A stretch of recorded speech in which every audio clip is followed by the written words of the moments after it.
Media के हमारे मित्र, आप सबका यहां बहुत बहुत स्वागत, नमस्कार।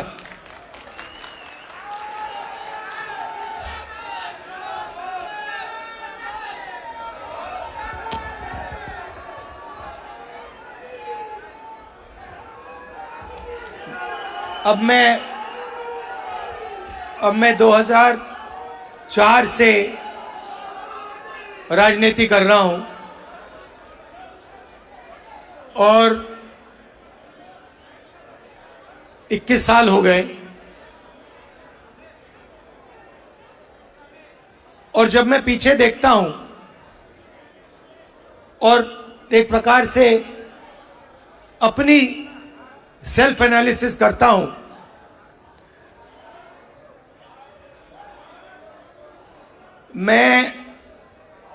मैंने कहां सही काम किया और कहां कमी रही, तो 2-3 बड़ी इश्यूज दिखती हैं मुझे। जमीन अधिग्रहण बिल किया, मनरेगा किया, भोजन का अधिकार किया, ट्राइबल बिल, न्यामगिरी की लड़ाई लड़ी। अगर मैं अपने आप के बारे में सोचूं तो मैं कहता हूं ये काम मैंने सही किया। और जहां तक कमी रह सकती है, मगर जहां तक मैंने, चाहे वो आदिवासियों की बात हो, दलितों की बात हो, माइनॉरिटीज की बात हो, वहां पे मुझे लगता है कि मुझे अच्छे नंबर मिलने चाहिए। महिलाओं के इश्यूज पर मुझे सही नंबर मिलने चाहिए। मगर अगर मैं थोड़ा पीछे को देखता हूं तो मुझे एक बात बिल्कुल क्लियर दिखती है कि एक चीज में मेरी कमी रही थी। भैया बोलने दो, ब्रदर बोलने दो, आप बाद में बोलना। तो एक चीज में कांग्रेस पार्टी में और मेरे अंदर भी एक चीज मैंने मिस कर दी, एक गलती मैंने की। क्या थी? जो ओबीसी वर्ग है उसका जिस प्रकार से मुझे प्रोटेक्शन करना था, मैंने नहीं किया।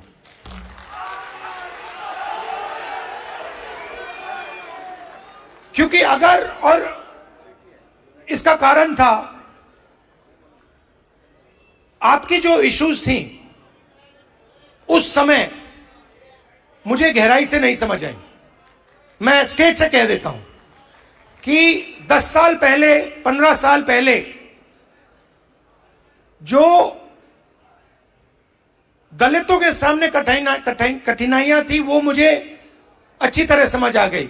वो शायद वो ज्यादा आसान है समझना, वो क्लियर है। अनटचेबिलिटी, उनकी हिस्ट्री है, तो एकदम पता लग जाता है। आदिवासियों के भी इश्यूज आसानी से समझ आ जाती हैं। आप उनके इलाके में जाइए, जंगल, जल, जमीन बिल्कुल सामने दिखता है।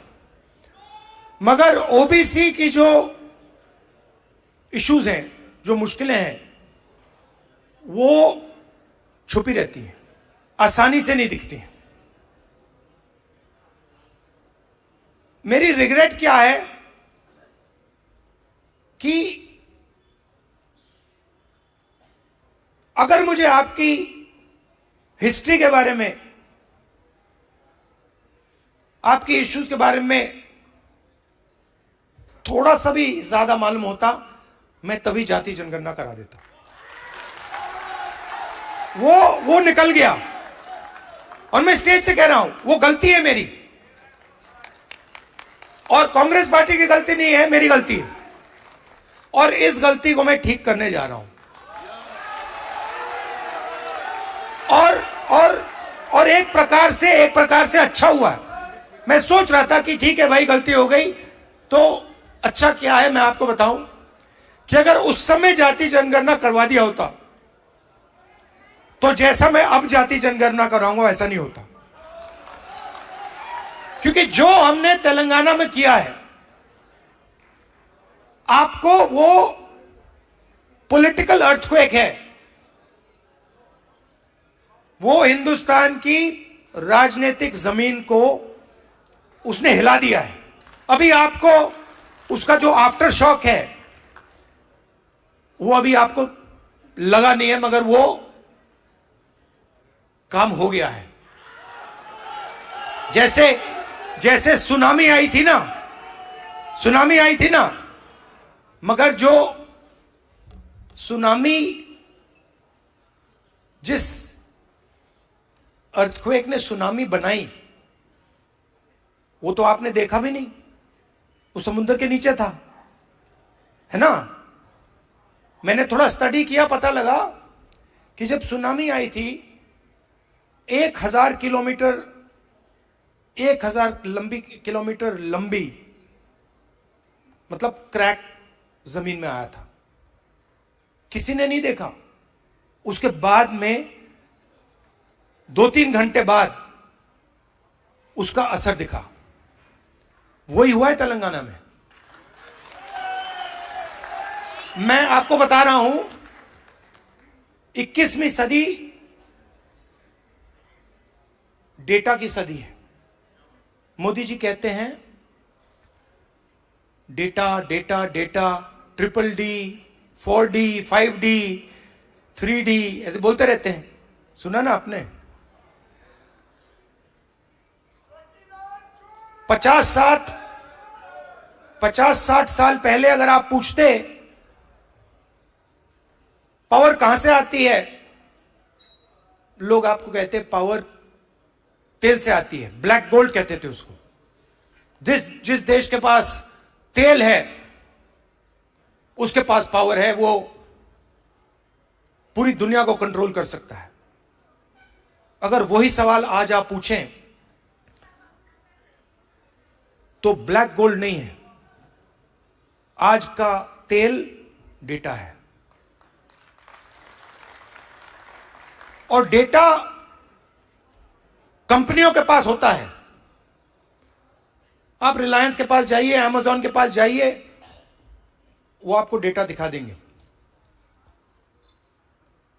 किसी भी अस्पताल में चले जाइए, आपको वो डेटा दिखा देंगे। मगर जो डेटा आज तेलंगाना सरकार के हाथ में आ गया है, उसका देश में कोई मुकाबला नहीं है। आज तेलंगाना में हम आपको बता सकते हैं, हम आपको 1 मिनट के अंदर बता सकते हैं कि तेलंगाना की सारी कॉर्पोरेट्स में, उनकी सारी मैनेजमेंट में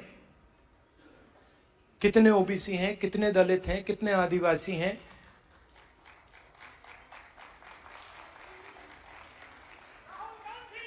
हम आपको बता सकते हैं, मैं आपको बता सकता हूं कि अगर आप तेलंगाना में कॉर्पोरेट्स के अंदर यह सवाल पूछें, कितने ओबीसी हैं, मैनेजमेंट में कितने हैं, ओबीसी मालिक कितने हैं, दलित मालिक कितने हैं, लाखों करोड़ रुपए की सैलरी मिलती है उनको। आपने मीडिया में सुना होगा 2 करोड़ का पैकेज, 3 करोड़ का पैकेज, 5 करोड़ का पैकेज, सुना ना आपने।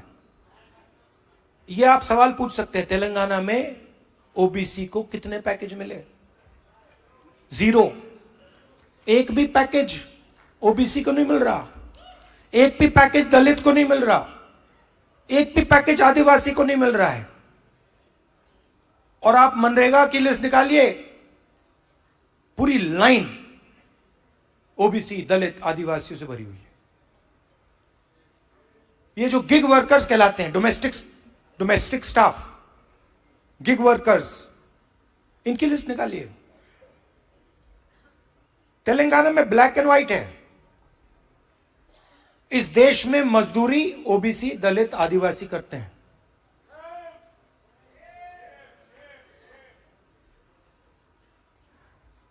बघेल जी ने बहुत अच्छी बात बोली,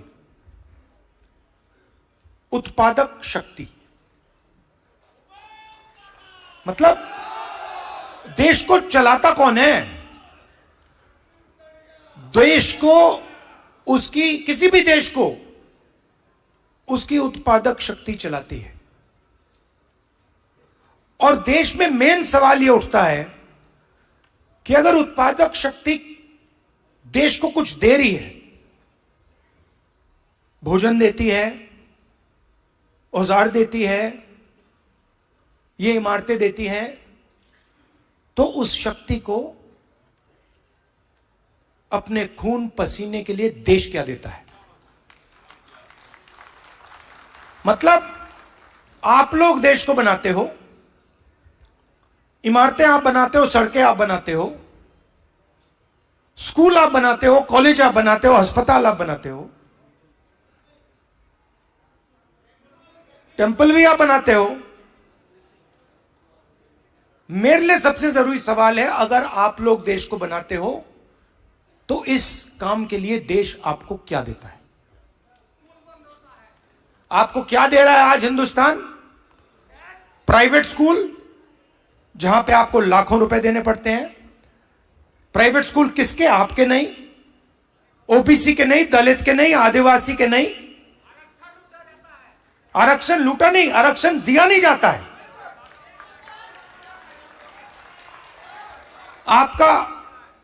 आपके जो ऑफिसर्स हैं आइडियलिज्म के साथ अंदर आते हैं, भर्ती होती है, आइडियलिज्म से आते हैं और फिर आस्ते आस्ते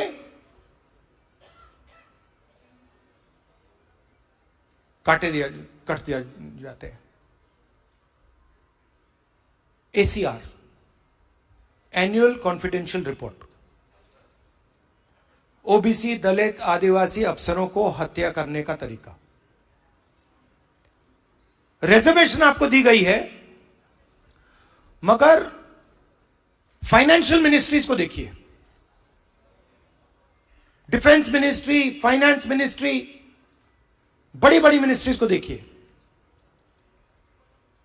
और वहां पे आप नेशनल लेवल, मैंने चेक किया, वहां पे मुझे ओबीसी, दलित, आदिवासी नाम बता दो। मैंने मजाक किया, बजट बना, मिठाई बांटी जा रही थी, याद है आपको? हलवा बांटा जा रहा था, 11 लोग थे वहां पे, 90% आप लोग हो, 50-55% ओबीसी, 15% दलित,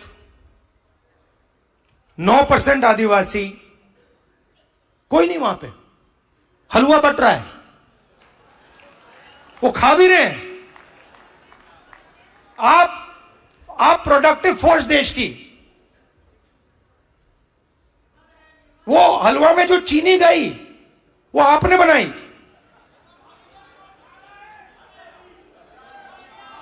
वो सब आप कर रहे हो, हलवा आप बना रहे हो और खा वो रहे हैं।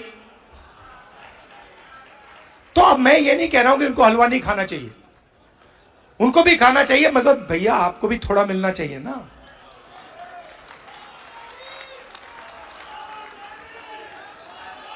तो अब मैं आपको, आप मेरी बहन से पूछो, मेरी बहन से पूछो, कभी मिलोगे तो पूछना कि अगर कभी राहुल ने किसी चीज के बारे में मन बना लिया तो उस बात को वो छोड़ेगा या नहीं छोड़ेगा, वो पूछ लो उससे। मैं नहीं छोड़ने वाला। और मैं सिर्फ जाति जनगणना की बात नहीं कर रहा हूं। देखो, आप ये मत सोचो कि मैं जाति जनगणना की बात कर रहा हूं। जाति जनगणना तो पहला कदम है। मैं जो आप कि जो बघेल जी ने उत्पादक शक्ति की बात की, मेरा लक्ष्य है कि उस उत्पादक शक्ति को हिंदुस्तान में रिस्पेक्ट और हिस्सेदारी मिले।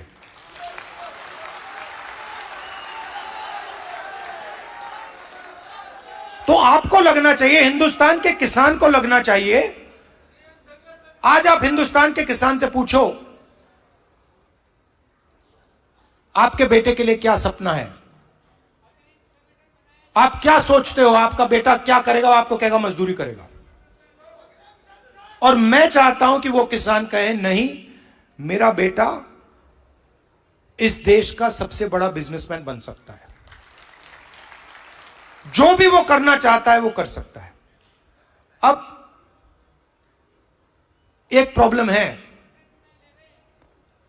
राजनीति में, सबसे बड़ी प्रॉब्लम पता है क्या होती है? क्या होती है? हां, नहीं, नरेंद्र मोदी कोई बड़ी प्रॉब्लम नहीं।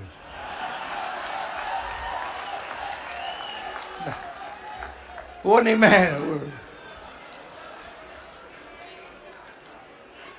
मैं आपको बता रहा हूं, ये आपने अपने सिर पे चढ़ा रखा है, कोई प्रॉब्लम नहीं। ये जो मीडिया वाले हैं इन्होंने बना रखा है, इसका गुब्बारा बनाया, कोई प्रॉब्लम नहीं।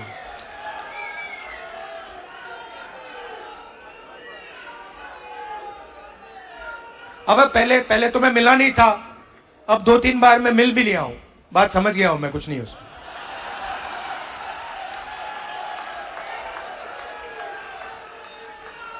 शो पूरा शो है, दम नहीं है, बता रहा हूं। आप लोग मिले नहीं हो, मैं मिला हूं, बैठा हूं कमरे में। तो मेरा कहना है कि सबसे बड़ी प्रॉब्लम होती है राजनीति में, जो व्यक्ति अपनी शक्ति को ही नहीं समझता है। और मेरी सबसे बड़ी कंप्लेंट क्या है ओबीसी युवाओं से, कि आप अपनी शक्ति नहीं समझते हो। आपको मालूम ही नहीं कि आपकी कितनी शक्ति है, कैसी है, क्या है, वो आपको समझ नहीं। क्योंकि जिस दिन आपको अपनी शक्ति समझ आ गई, ये पूरा पलट जाएगा। तो मेरा क्यों, और अच्छा सवाल उठता है, अब आप मुझसे कहोगे कि भाई आपने कहा कि हमें अपनी राजनीतिक शक्ति नहीं समझ आती, तो फिर क्यों नहीं आती? मैं आपको बताता हूं क्यों नहीं आती। क्योंकि नहीं, बांटे नहीं गए हैं। देखिए, वो हुआ क्या है, मैं आपको बताता हूं, सुनो। और ये आपको गहराई से समझना होगा। ये आपकी, देखिए, दलितों की हिस्ट्री है, दलितों की हिस्ट्री है ना। देश के दलितों को अंबेडकर जी ने उनकी हिस्ट्री समझाई। और अगर आप आज दलित से पूछें कि भाई आपकी हिस्ट्री क्या है, वो आपको 3000 साल की हिस्ट्री बता देगा। वो आपसे कहेगा, देखिए, हमें अछूत कहा जाता था, हमें बाहर रखा जाता था, हमें मारा जाता था। एक सेकंड में आपको बताएगा। आप वही सवाल आदिवासियों से पूछो, आपकी हिस्ट्री क्या है, वो आपको बता देगा। मगर अगर आप ओबीसी से पूछो कि भैया आपकी हिस्ट्री क्या है, आप जवाब नहीं दे पाते हो। इसका कारण है आपकी हिस्ट्री को आरएसएस और बीजेपी ने मिटाया है।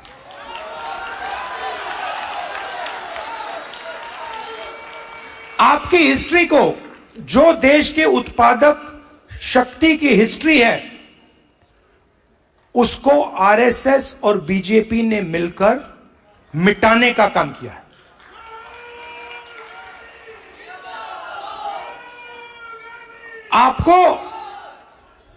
आप स्कूल पढ़े हो ना हिंदुस्तान में? स्कूल पढ़े ना? आप मुझे बताओ, आपने स्कूल में हिस्ट्री की तो किताब पढ़ी होगी, उसमें ओबीसी की हिस्ट्री कौन सी थी, कहां थी? उसमें कहीं लिखा था ओबीसी की हिस्ट्री के बारे में? कुछ लिखा था? मैंने तो नहीं पढ़ा। आज जब मैं बात को समझ रहा हूं तो मैं अपने आप से सवाल पूछता हूं, भैया जब मैं छोटा था तो इस देश के जो 55-60% लोग हैं उनकी हिस्ट्री की किताब में है ही क्यों नहीं?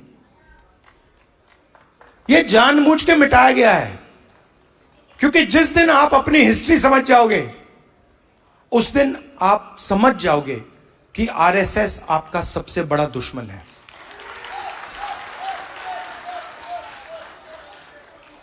और आरएसएस ने आप पर आक्रमण किया है, और यह कोई नई बात नहीं है, यह हजारों साल से आक्रमण कर रहे हैं आप पे, मनुवादी वही। और यह हर लेवल पे होता है,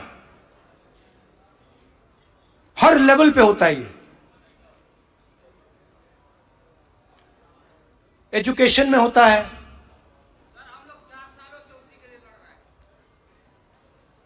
एजुकेशन में होता है, बिजनेस में होता है, जुडिशरी देख लीजिए वहां होता है। सब जगह आपके खिलाफ डिस्क्रिमिनेशन हो रहा है। मोदी जी कहते हैं हिंदू इंडिया, हिंदू इंडिया कहते हैं। 50% हिंदू तो आप हो। अगर हिंदू इंडिया है और 50% आप हो, तो मीडिया में आपका एक आदमी क्यों नहीं है? कॉर्पोरेट इंडिया में आपका एक आदमी क्यों नहीं है? औरत क्यों नहीं है? मीडिया के एंकर्स की लिस्ट निकालो, ओबीसी नाम दिखा दो मुझे, कहां है? बड़े बड़े पत्रकारों के नाम निकालो, ओबीसी कहां है? कौन है वहां पे? अदानी ओबीसी है क्या? आपकी पूरी की पूरी जमीन उसको दी जा रही है, पूरी की पूरी आपकी जमीन। ओबीसी दलित आदिवासियों की जमीन छीन छीन कर अदानी को दी जा रही है, अंबानी को दी जा रही है, टाटा को दी जा रही है, इन लोगों को दी जा रही है। इनके सिस्टम में कोई ओबीसी है ही नहीं, दलित है ही नहीं, आदिवासी है ही नहीं। तो इसलिए हमने कहा है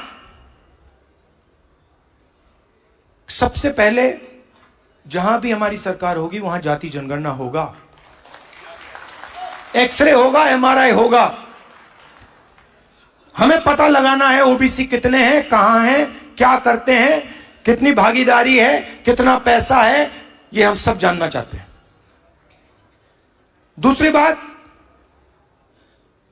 जैसे ही जाति जनगणना होता है वैसे ही 50% की दीवार वहीं टूट जाती है। तेलंगाना के चीफ मिनिस्टर ने जाति जनगणना के होने के एकदम बाद अपने आप 50% की दीवार तोड़ दी, और उन्होंने कहा कि भाई, मैंने उनसे पूछा, उन्होंने कहा राहुल जी जब मैंने ये देखा, मेरे सामने कोई ऑप्शन ही नहीं है, मुझे ये करना पड़ा क्योंकि मुझे अन्याय दिखा। कल भाषण में उन्होंने बोला, तो पहला काम जाति जनगणना जहां भी हमारी सरकार होगी, 50% की दीवार जहां भी हमारी सरकार होगी, और दूसरा काम नेशनल लेवल पे, ये दोनों काम।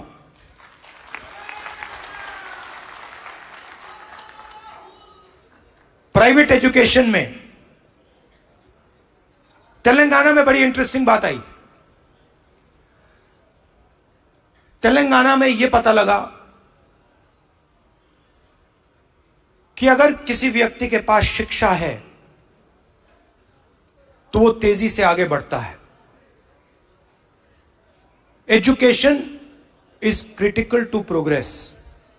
और तेलंगाना में दूसरी बात पता लगी कि अगर आपके पास शिक्षा है और अगर आपके पास अंग्रेजी भी है तो डबल बैरल प्रोग्रेस होती है।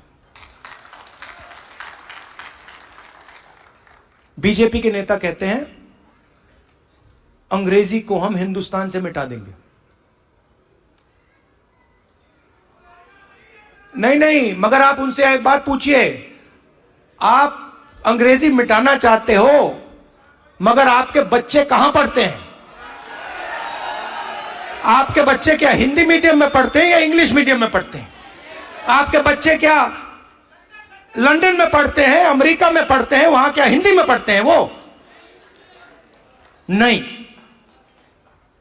तो रीजनल लैंग्वेज, रीजनल भाषा, हिंदी, तमिल, ये सब जरूरी है। बंगाली, पंजाबी, कन्नड़ा, ये सब जरूरी है, मगर उसके बिल्कुल साइड में अंग्रेजी भी जरूरी है। इसीलिए हमारा तीसरा मुद्दा, reservation in private education institutions, मतलब प्राइवेट एजुकेशन सिस्टम में दलितों को, आदिवासियों को, पिछड़ों को रिजर्वेशन। तो ये एक प्रकार से ओबीसी वर्ग के लिए एक पैकेज है। एक कमी रही है जिसको थोड़ा सा आज हमने डेंट मारा है। देखिए, ये जो कांग्रेस पार्टी है ना, ये आपकी भी पार्टी है, हमारी ही है, तो इसकी लगाम आपको पकड़नी पड़ेगी। हमारे सीनियर लीडर बैठे हैं, सिद्धरामैया जी बैठे हैं, चीफ मिनिस्टर हैं, बघेल जी हैं, गेहलोत जी हैं, पायलट जी हैं, नारायण स्वामी जी हैं। ये आइकॉन्स हैं आपके, ये आइकॉन्स हैं, मगर हमें ऐसे और आइकॉन्स चाहिए। इन 3-4 लोगों से नहीं होगा काम। हमें 40-50 ऐसे लोग चाहिए जो हम मतलब पूरे दम से ओबीसी विजन को आगे बढ़ाएं। और आखिरी बात, आप राहुल गांधी बोलते रहते हो, मगर राहुल गांधी, आपकी शक्ति के बिना राहुल गांधी कुछ नहीं है।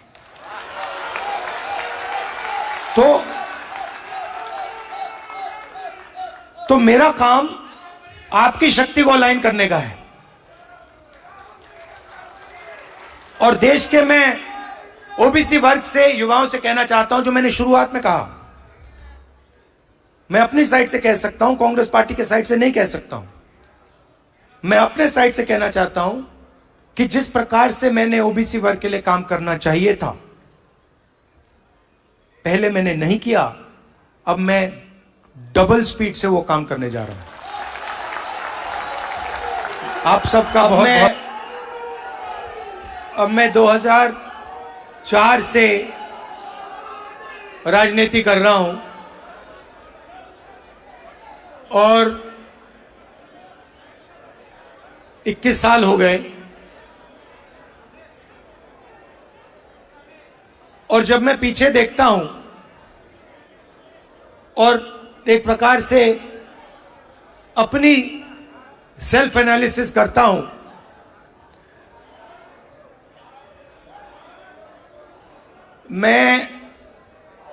मैंने कहां कहां सही काम किया और कहां कमी रही, तो 2-3 बड़ी इश्यूज दिखती हैं मुझे। जमीन अधिग्रहण बिल किया, मनरेगा किया, भोजन का अधिकार किया, ट्राइबल बिल, न्यामगिरी की लड़ाई लड़ी। अगर मैं अपने आप के बारे में सोचूं तो मैं कहता हूं ये काम मैंने सही किया। और जहां